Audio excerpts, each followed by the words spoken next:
Bonjour à toutes et à tous, c'est Antoine alias Anubis pour une nouvelle vidéo d'après-match Racing Club de Lens face à Auxerre. C'est dur. Il y a plein de trucs à dire. Alors, je fais la vidéo là, on est lundi. Il se peut qu'il se passe pas mal de choses entre les deux. Donc du coup, je referai peut-être une vidéo actu, je sais pas hein, si ça bougera ou pas, mais je vais essayer de dire pas mal de choses sur cette vidéo. Elle va être très longue. Même si le débrief va être très court. Hein. Il n'y a pas grand chose à débriefer sur cette purge. Mais il y a plein de choses à dire. Il y a plein de choses à dire. Et les réactions d'après-match, que ça soit celle de Will Steele, celle des joueurs ou sur les réseaux, il y a quand même beaucoup de choses à dire. C'est très compliqué pour moi d'analyser ce match parce que c'est peut-être l'un des pires matchs que j'ai vu depuis le retour en Ligue 1. Je pense qu'on a atteint des sommets de nullité absolue de tous les côtés, mais aussi quelques petites lueurs d'espoir, mais qui ne pourront se transformer en lumière révélatrice que s'il y a du changement, parce que je vois pas comment des joueurs qui sont prometteurs peuvent éclore sous style. Voilà, je le dis clairement. Les retours que j'en ai, c'est catastrophique au niveau du groupe. Je vais en parler dans le débrief, puis dans la conclusion. Enfin bref, je vais essayer de distiller un peu tout sur la vidéo, mais ça va être long. Je pense à Lucien Cheval. Non, ça va... Je vais pas parler 15 000 ans du rouge de Sotoka. Je pense qu'il va regarder la vidéo vu ce qu'il m'a mis sur Twitter. Il va dire, lui, c'est Sotoka. Mais non. Clairement, là, il y a plein de joueurs à torcher. Sotoka, c'est un moindre mal, même si j'y reviendrai par rapport au coaching. Mais non, là, clairement, voilà. Mais bon, bref, j'en parlerai après. Mais ouais, c'est catastrophique. C'est pas beau. C'est un non-respect de mon blason, un non-respect du stade, un non-respect des supporters, un non-respect du club, de l'entité, leur RC Lens. C'est pas admissible. C'est pas admissible de la part de certains joueurs, de la part du coach. Enfin voilà. Moi, j'incrimine pas la direction là-dessus. C'est pas la direction qui fait le 11 de départ et les coachings. Pour moi, les 100% Will Steele, cette défaite et pardon, excusez-moi. Hop, je me sauve. Je pense sincèrement que c'est pas admissible quoi. C'est pas admissible. Alors on va commencer par la compo de départ avec Mathieu Ryan dans les buts. Alors je vais le présenter en 3-4-3, mais à un moment donné c'était un 4-2-3-1. Enfin bref, c'était n'importe quoi. Donc défense à 3, Sarr, bas, Grady. En piston droit, Aguilar. En piston gauche, Machado. Milieu de terrain à 2, El Ainaoui, Thomasson. Et puis une attaque à 3, on va dire ça comme ça, avec Andy Diouf sur la droite, Koyalipou en axial et Zarouri sur la gauche. Alors qu'est-ce que j'ai pensé de ce 11 de départ ? Au départ, je me dis c'est pas mal. C'est pas mal parce que il fait pas jouer Saïd, que Sotoka est pas sur le terrain parce qu'il apporte rien, donc je préfère voir Andy Diouf à droite que Sotoka à droite. Mais en fait, le problème, c'est pas forcément le 11 de départ, qui pour moi est plutôt logique, somme toute logique, c'est l'animation, quoi. Et cette animation hybride pourrave a été, mais catastrophique. Parce que on était en 3-4-3, en phase, on va dire, un peu défensive, mais en phase d'animation, on était dans un espèce de 4-2-3-1. Où en fait, Malang Sarr partait sur le côté pour essayer d'être un espèce de latéral, et qu'on se retrouvait avec une défense dans l'axe bas Grady, ou des fois de l'autre côté c'était Sarr bas et c'était Grady qui montait en latéral droit, ce qui faisait qu'Aguilar était un peu plus haut sur le terrain. Alors c'était plutôt, ça faisait 4-2-3-1 avec bien sûr la doublette El Ainaoui Thomasson, et puis après en fait le système changeait. Alors des fois on était presque en 3-5-2 ou en 5-3-2 avec Zarouri et Agbonifo Koyalipou devant, et puis avec un espèce de Diouf un peu derrière. En fait, il y avait pas de compo quoi. Là, enfin, si, il y a une compo avec des joueurs, mais il n'y avait pas d'anime. C'était n'importe quoi, en fait. L'anime, elle était tout le temps en train de changer. Mais les joueurs, ils sont perdus. Qu'est-ce que tu veux qu'ils fassent? C'est n'importe quoi. Donc, c'est zéro la tête à Toto. Donc, en fait, sur le papier, l'équipe, elle est pas dégueulasse. Mais l'animation rend les joueurs nuls à chier. Et en plus, comme ils étaient nuls à chier en plus de la compo, enfin, de l'animation, bah, c'était le néant. Le néant complet. Qu'est-ce que vous voulez que je vous dise? C'est catastrophique en vrai. Oula. Mathieu Ryan, on va commencer par les notes. J'ai mis la note de 2, bah il prend 4 buts, hein, il fait un très mauvais match, le pauvre. Il peut pas faire grand chose sur les 4 buts. Hein. Il est livré à lui-même face aux joueurs, peut rien faire. Après, il est pas décisif, mais quand je vois des gens taper sur Ryan, moi, je suis désolé, mais pourquoi? Parce que Samba ou Kofi, ils auraient arrêté les 4. Vous avez vu le match de Samba face à Lyon, là? Il en a arrêté 2 parce qu'il a fait des arrêts, hein, Ryan. Hein, sinon, on aurait perdu 6-0. Hein. Samba, il fait des arrêts, sinon ils auraient pris une branlée. Mais il fait un mauvais match quand même parce qu'il encaisse 4 buts. C'est logique, un gardien qui encaisse 4 buts fait un mauvais match. Mais faut arrêter de juger Ryan parce qu'il a pris 4 buts. Bah, Ryan, il a fait plein de clean sheets. Maintenant, quand sa défense, elle plonge, bah, il peut pas arrêter tous les buts. Et Kofi, il en aurait pris combien? Il en prend déjà 2 en N3 face à des gars, avec des mecs qui ont même pas le niveau professionnel. Alors, je te dis pas face à Auxerre. Ah, c'est bon, arrêtez. C'est catastrophique de dire ça. Mais bon, c'est pas grave, c'est les grands experts. Voilà. Alors ensuite, c'est parti. Alors j'ai mis la note de... On y va, c'est parti. C'est la défense. Et waouh. La note de 1 à Grady. Bah ouais, c'est un match catastrophique de Grady. Il a été nul du début à la fin, complètement perdu. Incapable de défendre, pris de vitesse par Gaëtan Perrin, qui est quand même pas un foudre de guerre en termes de vélocité, complètement nul, il est sur les 2 buts, il sait pas revenir, ce qui fait que le pauvre bas est obligé de livrer duel, s'il perd son duel, bah, le joueur il est tout seul face à Ryan, donc bah voilà, c'est catastrophique. Il a prolongé jusqu'en 2028, je pense que c'est pour réduire son salaire et surtout pour pouvoir peut-être entourer les joueurs par rapport au fait que tout le monde va se barrer, hein, tous les cadres. Je pense que ça va se passer comme ça, je l'espère. Mais en tout cas, il a plus le niveau pour jouer top 8 de Ligue 1, c'est bien trop faible, donc il va falloir un joueur pour lui passer devant, sinon ça risque d'être compliqué. Moi, je comprends même pas ce qu'il fait encore sur le terrain à la fin du match. Il doit sortir, tu fais rentrer Selic pour essayer de faire en sorte de le faire jouer, de lui faire gagner du temps, c'est n'importe quoi. Enfin bref. C'est catastrophique. Même note à Malangsar, hein, qui dans une défense à 3 est cataclysmique. Après, et voilà, il est bon dans une défense à 2. Parce que dans une défense à 2, il n'a pas à prendre le jeu en compte. Parce qu'une défense à 3, c'est comme ça que ça marche. T'as un central qui est un stopper, et t'as tes 2 axiaux qui démarrent les actions. Mais Sarr, il est nul pour faire ça. Il a pas le niveau pour prendre le jeu à son compte et donner des ballons.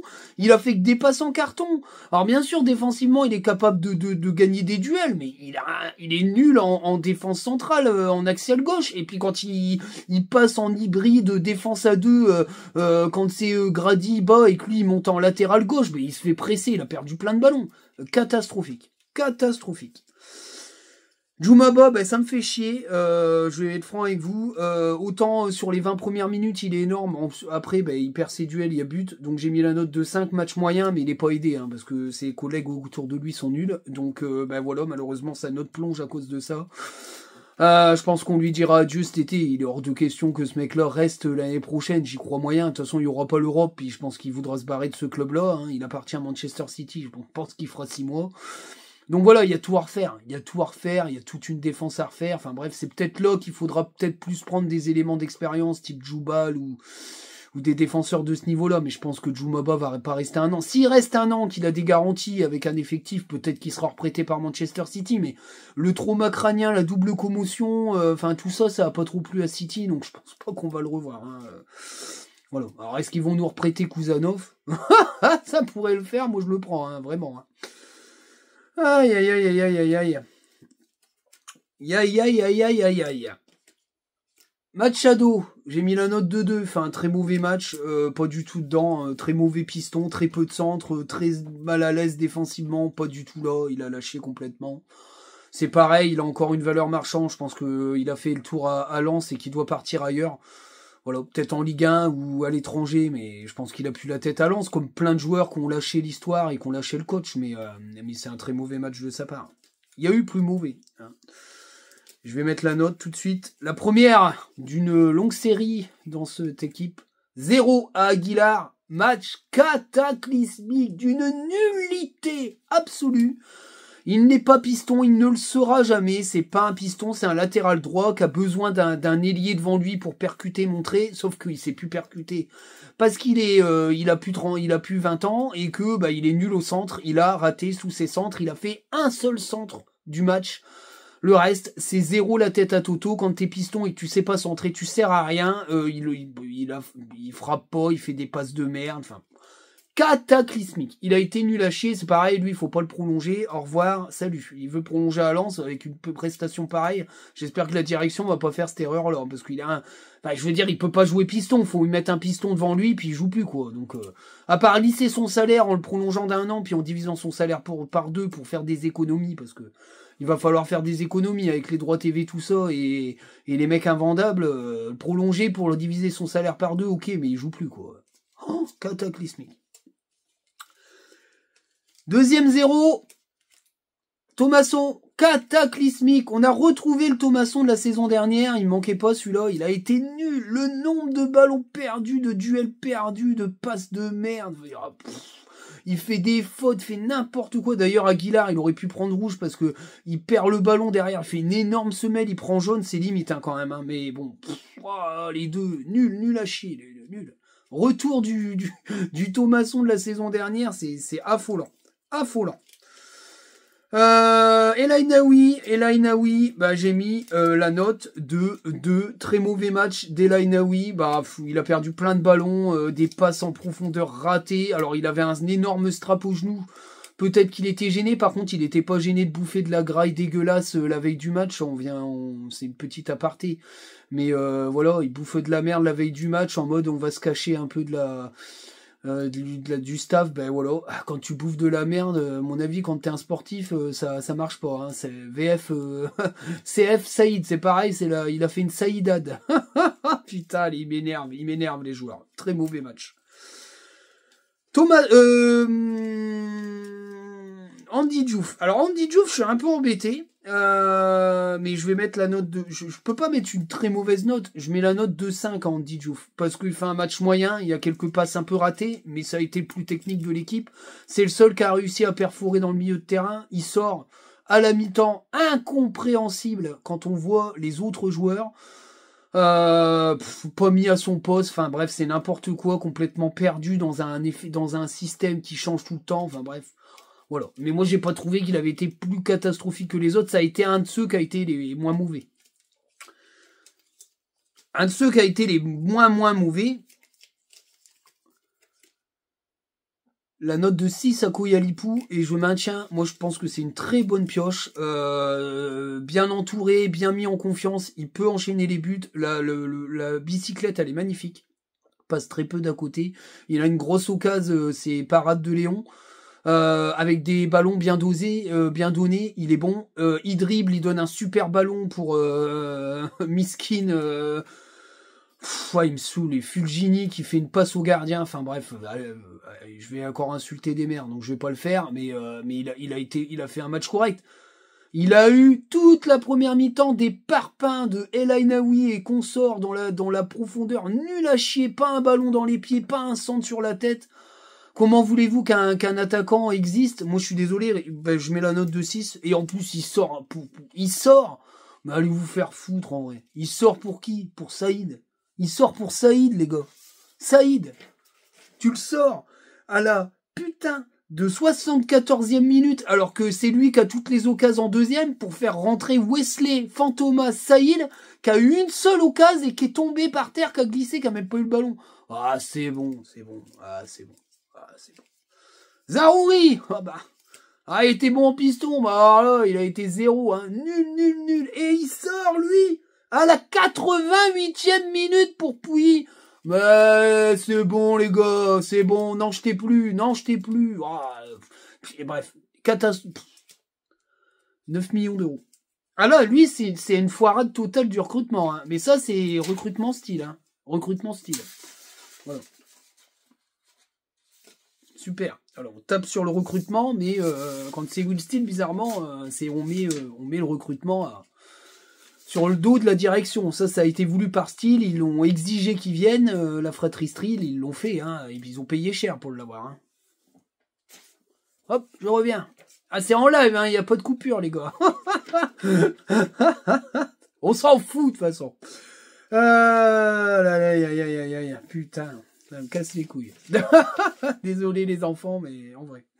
Alors, les remplaçants, bah, une des meilleures notes du match. Moi, je suis désolé. Alors, je note les entrées, hein, je note pas, c'est pas la même façon de noter, mais avec Bonifo, je suis désolé. Bah, je mets la note de 6. Il fait une entrée correcte. Il a apporté beaucoup de peps. Alors bien sûr, il réussit pas tout, c'est normal, c'est un joueur à déchets, hein, c'est un dribbleur et un percuteur. Donc ça fait des déchets, hein, bien sûr, tout le monde veut 100% de réussite sur ses dribbles. Je suis désolé, il amène 2 grosses occasions, la passe sur Koulialipou qui dribble derrière, il y a occasion de but ratée par Fujini. Encore une occasion où il décale Koulialipou qui frappe, c'est la parade de Léon. Bah, je suis désolé, il a apporté plus dans son entrée. Alors lui, il rentre à la mi-temps, bah, il a fait une mi-temps correcte. Moi je suis désolé, hein, je suis désolé. Il y en a qui n'ont pas fait une mi-temps correcte. Hein. Il y en a qui n'ont pas fait une mi-temps correcte. C'est honteux. Honteux. Fulgini, 0, rien du tout. Il a marché, il s'est promené pendant plus de 45 minutes, compter fleurette, accueillir les pâquerettes. Il fait une passe au gardien. Il en a plus rien à foutre. Allez, dégage. Dégage.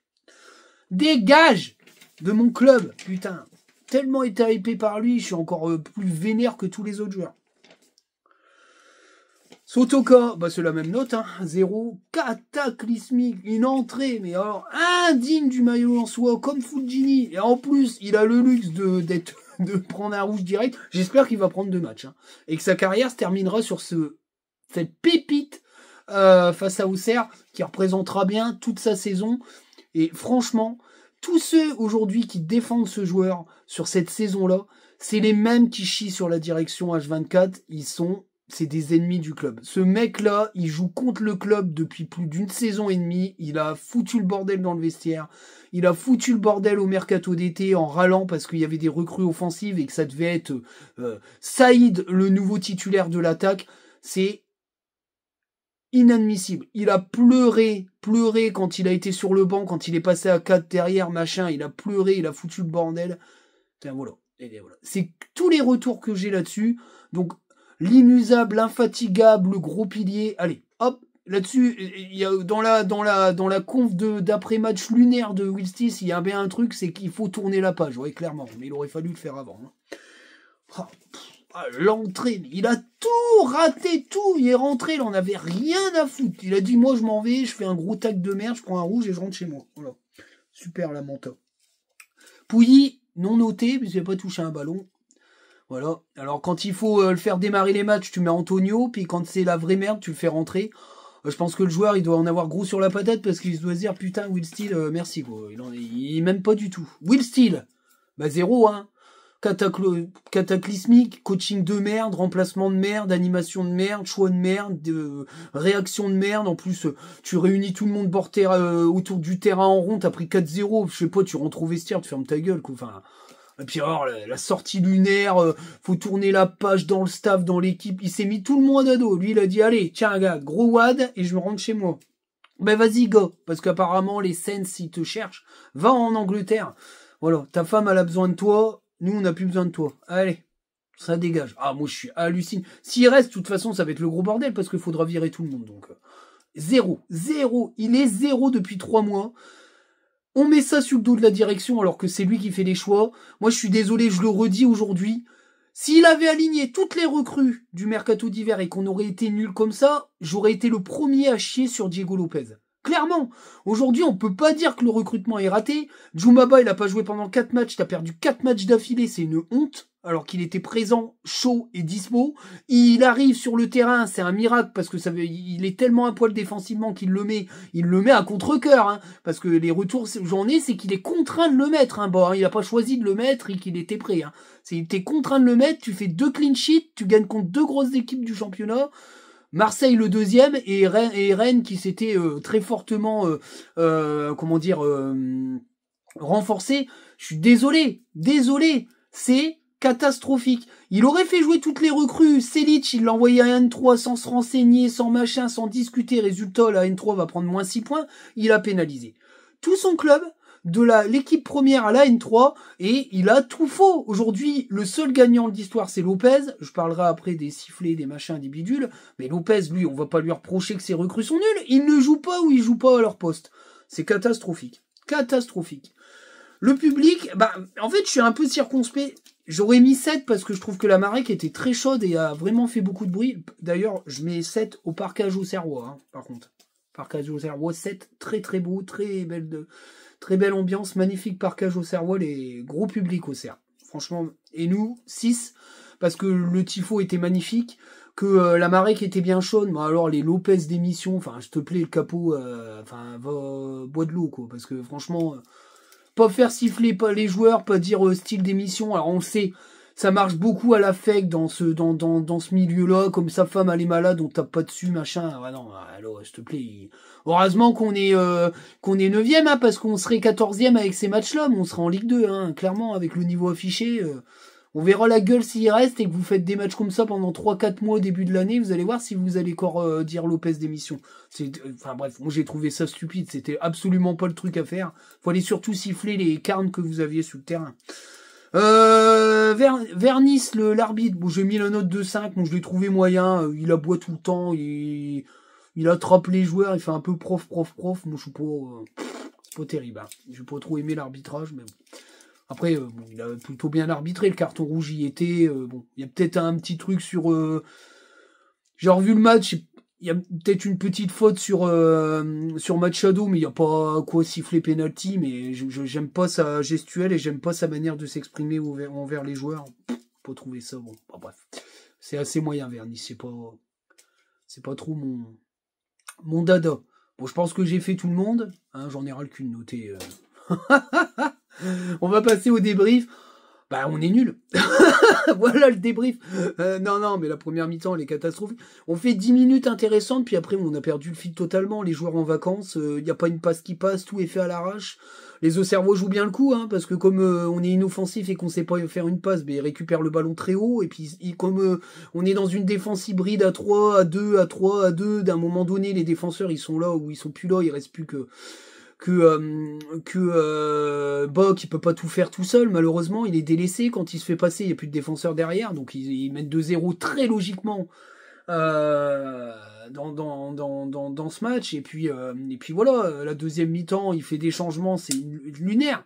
Les pires sur le terrain, c'est Zaroury, Sarr, Grady, Thomasson, tu fais sortir Diouf et Sarr, mais Diouf, il ne doit jamais sortir de cette équipe-là. Alors, tu fais rentrer avec Bonifo et Fulgini, c'est ça? Fulgini, il fait une rentrée catastrophique.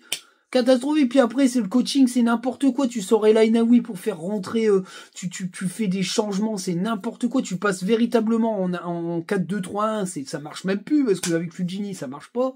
Zaroury reste sur le terrain, il sort qu'à la fin. C'est catastrophique. Tu sors Koyalipou qui vient de faire une bicyclette et une grosse occasion à la 74e pour faire rentrer. Ah, Wesley Saïd, je l'ai pas noté. J'ai pas noté Wesley Saïd. Ah, désolé les gars. Excusez-moi, je le note. 0. Fantomatique, la seule occasion qu'il a, il glisse et il tombe par terre. Voilà. Bon, vous avez résumé son entrée. Donc voilà, qui fait n'importe quoi. J'avais oublié de le noter, lui. Ah putain. mais la deuxième mi-temps, on domine, mais on est dégueulasse, puis il n'y a pas de foot, puis en plus, Pélissier, il a raison, en conférence d'après-match. Il dit, c'est pas le meilleur match qu'on fait, ils ont pas été géniaux. Gaëtan Perrin nous a mis à l'amende, lui, s'il vient au club, c'est comme ça, hein. Il nous a mis à l'amende, lui, il est technique, il a de la vista, il a de la qualité de passe, il a tout ce que on n'a pas, quoi. Mais c'est dantesque. Alors, pour finir un peu, parce qu'il y a pas grand-chose à débriefer, puisqu'il y a rien sur le terrain. Ce qui est intéressant, c'est la conf d'après-match de Will Steele où il crache sur tout le monde, que ça soit les joueurs, fin d'aventure, fin de contrat, page qui se tourne, dans le staff, partout, vous verrez, en mode vous allez voir, c'est moi le patron, je vais virer tout le monde. Vu les retours que moi j'en ai, il y a plein de gens qui aujourd'hui vont sûrement lui rentrer dans la gueule, hein, parce que moi hier, les retours que j'en ai eu, c'est je suis vénère, j'ai pas d'état demain, parce que exceptionnellement, non, ça c'était hier dimanche, exceptionnellement aujourd'hui il y a entraînement, je sais pas, il a changé les habitudes, d'habitude c'est le lundi qui est off, mais là c'est le mardi. Mais voilà, c'est no comment de... Voilà, les retours que j'ai, c'est catastrophique. Il s'est mis... Pour être franc, j'ai quelqu'un que je connais très bien qui est dans une direction sportive d'un club de Ligue 2, qui me parle, qui m'envoie un vocal et il me dit putain, si Will Steele, s'il voulait se mettre à dos et le vestiaire et la direction et son staff, il aurait pas pu mieux faire dans sa com. Bah, carrément. Et le mec, en début de saison, il nous dit qu'il doit travailler sa com. Oh, allez, c'est... Aïe, catastrophique. Mais maintenant, il s'est lancé en guerre contre la direction. Il va perdre, parce que Lopez, il va l'enculer. De toute façon, il y a deux solutions, les gars. Je vous donne le scénar. C'est soit Joseph, il a décidé que c'était lui qui décidait tout. Il garde Will Steele, il vire tout le monde. Et là, Will Steele, il a tous les pouvoirs. Il prend un directeur sportif que Will Steele aura validé, machin. Et là, je donne pas cher du club, parce que si ça se part en couille, il y aura plus rien. Soit il est pro Lopez, il vire Will Steele, et c'est Lopez qui choisit le prochain coach. Je vous le dis. Là, c'est des choses qui me sont revenues. Il y aurait quand même une forte probabilité que Roy ne prolonge pas à Brest. La prolongation, elle a été envoyée. Une mouche. Il a été envoyé. Désolé, il va y avoir une mouche jusqu'à la fin de la vidéo. C'est pas moi qui pue. Hein. La prolongation a été envoyée à Roy. Il ne l'a toujours pas validée. Moi, les retours que j'ai de gens qui sont en contact régulier avec lui, c'est qu'il a clairement jamais eu de rancœur envers le club de Lens. C'est lui qui a décidé de partir par rapport au PSE, au plan social, économique, au plan socio-économique. Il est parti comme un seigneur et il a toujours gardé d'excellents rapports avec Joseph Augorlian, qui l'avait beaucoup remercié pour les travaux, parce que pour moi, aujourd'hui, les deux premiers protagonistes de l'embellie du club, c'est Eric Roy et Montagnier. On peut dire ce qu'on veut de Montagnier, mais les deux premières saisons, elles sont quand même constructrices de la suite. C'est pour moi les premières briques de l'édifice lensois en Ligue 1, c'est Roy et Montagnier. Et il serait pas insensible, Eric Roy, à un retour à Lens. Voilà. Moi, c'est ce qu'on me fait retenir. Alors, c'est des bruits qui courent. Après, j'ai vu que Toubachter en avait parlé, mais bon, bref, moi, Toubachter, j'en ai rien à foutre. Mais voilà, les bruits qui courent, surtout là, après la tambouille d'hier, c'est que il y a un peu une forme de temporisation côté Roy, semblerait-il, des retours. On pourrait avoir un retour de Roy. Alors, moi, c'est petit aparté, ce que je pense de Roy, c'est que c'est un excellent coach, un bon gestionnaire, capable de faire jouer les jeunes, plutôt intéressant dans ce qu'il produit. Et ce qui est bien chez Roy, c'est que c'est un ancien directeur sportif, et que je pense qu'il aura plus de connexion avec son directeur sportif parce qu'il connaît déjà le métier. Je serais pas surpris que ce profil-là plaise à Lopez. En plus, c'est un mec qui discute beaucoup avec ses directeurs sportifs. Je sais qu'avec avec Greg Lorenzi, ça se passe comme ça. Ils discutent beaucoup entre eux. Ils valident vraiment un peu comme à Frank Hayes avec J. Sophie. Il y avait cette connexion-là, cet alignement-là. Pour moi, c'est une bonne idée. Maintenant, on sait pas ce qui va se passer, mais voilà un petit peu les bruits de fond qui me sont revenus. Maintenant, le staff, c'est Armageddon. Hein. Je sais pas comment ça va se passer aujourd'hui, mais ça va être chaud. À savoir que c'est pareil, dans le vestiaire, c'est finito. Hein. Il y a plein de joueurs qui reprochent le management, les décisions, le management hyper drastique de Will Steele. Tu fais une erreur, tu vas sur le banc, les changements incessants de composition d'équipe, alors que, par exemple, là, t'as que Medina, tu joues en espèce de 4-2-3-1 face à Brest, tu repars sur un 4-3-3, alors que tu récupères bas et que Sarr, il est pas à l'aise en 3-4-3, enfin, bref. je mélange les pinceaux, je dis des conneries. Tu te sépares de ta Medina qui part, alors que tu joues dans un espèce de 4-2-3-1 face à Brest, il est pas là, tu repars sur une défense à 3 avec Sarr, qui est pas bon dans une défense à 3. Ça a choqué encore une fois, les retours que j'en ai, c'est que semblerait-il, il y a des joueurs, ils ont toujours pas compris ça. Il y a plein de joueurs qui aujourd'hui ont lâché complètement le coach. Enzola le premier, Nampalys Mendy qui s'est fait sanctionner par rapport à sa sortie face à Nice. Très très compliqué, très très compliqué. Donc voilà, c'est c'est pas face à Nice, c'est face à qui? Oh, je ne sais plus. Face à Lille? Oh, je me rappelle plus. Enfin bref, il fait une sortie, je ne sais plus quand. Mais bon, cette sortie-là lui a été fatale, hein, parce qu'il a critiqué le coach, il a dit qu'il comprenait pas les consignes. Je crois que c'est face à Lille. Je ne sais plus. Je me rappelle plus. Mais vous me direz dans les commentaires, je me rappelle plus. Mais en tout cas, enfin voilà, c'est... Pour moi, c'est finito pour Steele. Parce que il faut que ça s'arrête. Voilà. Pour lui, pour le club, pour tout le monde. Surtout qu'en plus, il a des touches en Angleterre, ils payeront un salaire, tu demandes 3 millions, ils vont le donner, puis basta. Voilà, puis tu passes à... Cette saison de transition est ratée, c'est une saison de transition ratée, l'année prochaine, ça sera peut-être une deuxième saison de transition, mais tu peux la réussir. Voilà. Mais c'est quand même extraordinairement dramatique. Et les sorties répétées, ratées de Will Steele contribuent à la grosse tension au club, clairement. Mais là, faut quand même le dire, c'est incroyable. Alors, ça va peut-être bouger cette semaine. Je ferai peut-être une vidéo, parce que si ça bouge aujourd'hui, ce sera trop tard. Parce que je peux pas refaire 2 vidéos. Je ferai une vidéo actu le lendemain. Tant pis, il y aura 2 vidéos à la suite, les gars. Mais je vais pas regrouper tout. Déjà, voilà, c'est une trentaine de minutes de vidéo. Après, comme le débrief, il y a rien à débriefer, ça va plus vite.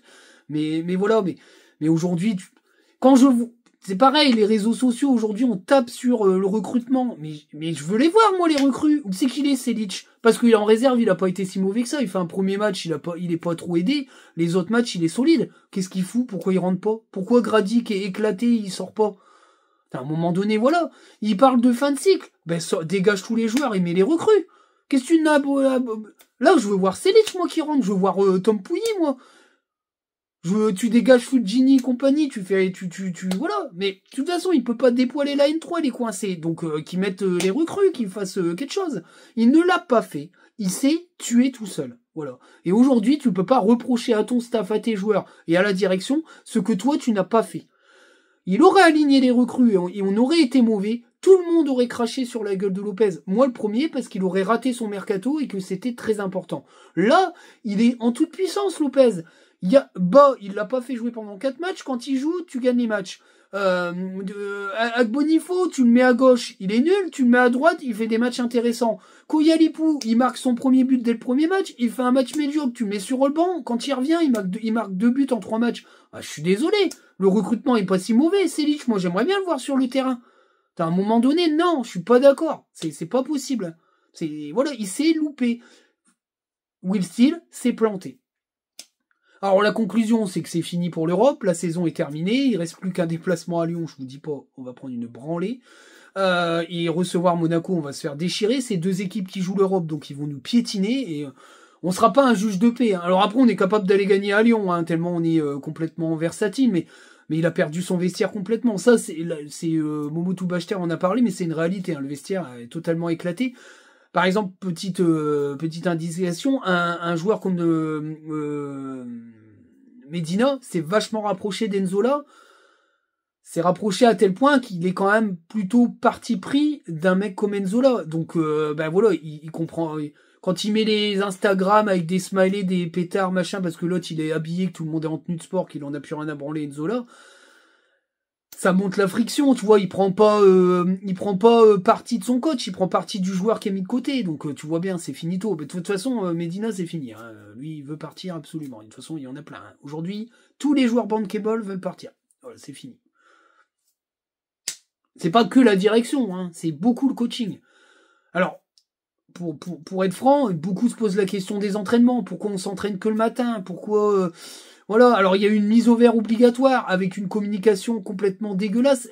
Certains membres du staff étaient même pas au courant qu'il y avait un regroupement à l'hôtel la veille du match tous ensemble. Oh ben, tu crois que c'est normal ça? Tu crois que c'est normal que ton coach, il met une mise au vert à l'hôtel et que tous les membres du staff sont pas au courant? Non, mais, ou les membres qui s'occupent des joueurs. C'est complètement lunaire. C'est de l'amateurisme. Alors, il a 32 ans, je sais bien, il est encore en formation, mais t'as allant, ce bonhomme. Faut, je sais pas, t'apprendre Francaise. Parce que Francaise, c'est un super coach. Personne ne dit qu'il est nul. Il a foiré sa dernière saison, parce que moi, je trouve qu'il a foiré sa dernière saison. Mais c'est un super coach. Les entraînements, c'était toute la journée. Il y avait une vraie prise de température. Il voyait si les joueurs ça allait. Il y avait des mises au vert, des repas obligatoires, des machins. Mais là, c'est n'importe quoi. Tout est optionnel. Donc, il y a personne qui vient puisque tout le monde s'en bat les couilles. Ah, s'il te plaît. Non. Enfin, voilà. Donc, conclusion. Saison terminée. On a été honteux.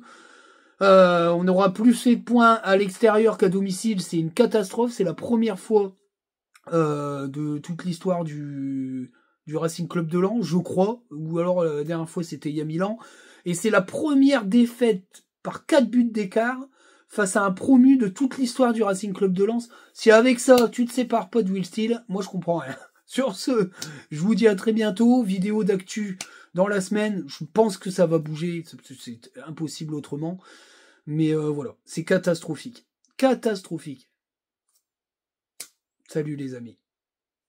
Bien sûr, on n'hésite pas, j'allais oublier, la petite cloche, on s'abonne, on partage, les liens sont dans la description. Dans le malheur ou dans la gloire, on sera là. Mais on veut quand même du football sur le terrain. Salut les amis.